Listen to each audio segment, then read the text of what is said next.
Hi guys, today we're going to take a look at how to unpack a commercially grown orchid out of sphagnum moss. The first step is simple. We're going to take our scissors and clip down about 1/4 to a halfway on the plastic pot, and then we just simply peel it back.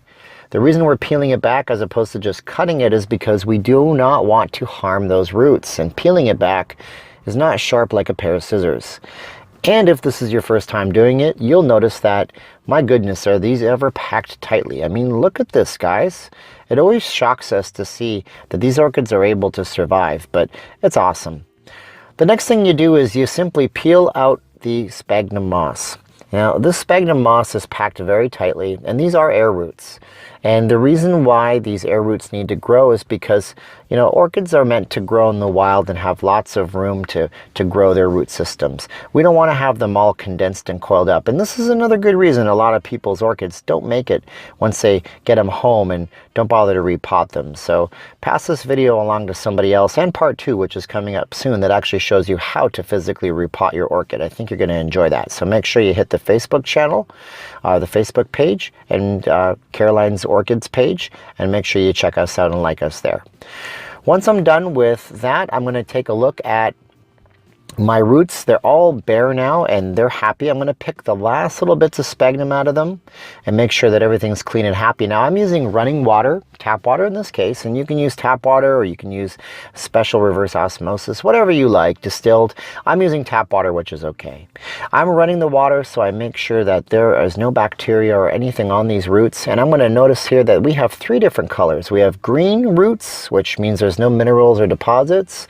Yellow roots, which is just fine too, but there's also little black parts to the roots, and we're going to take care of those black parts in just a moment.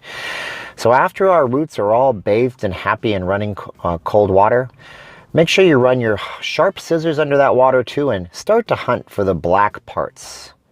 We're going to take a look here, and the black part that we're looking for looks like a little bit of a joint. And the reason we're going to cut these off is simple, guys. The water and the nutrients get transported through the root system to the plant itself. When you see this right here in this little joint, this is choking off water from the rest of the plant as well as nutrients. So we're simply going to cut this off, and it's not going to harm your plant. If anything, it's going to help it a great deal. And what we do is look for right here, pointing it out to you. That right there is rotted type of organic tissue from the orchid. So clip that, and now it's gone. And now it doesn't have to worry about the water being choked off. That's a healthy root there. We're going to look for another little rotted out part. I'm sure I got more than one. We usually have some, if not multiples. Oh, there we go. This is another rotted little one. And you can see, even though this looks healthy, it wouldn't stay healthy for long. This was going to be choked off after that rots more. Now look at, we're going to find one more spot here. I'm pretty lucky because we're pretty lucky. This orchid is pretty healthy. But we have a big one right here. And you can see how rotted this is for us. It even has some of the tissue coming apart. And we're going to have to clip that one off as well. So we're going to clip that here as well. There you go.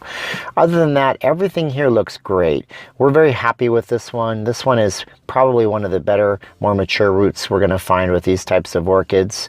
And we're going to just go ahead and put this into a clear plastic pot.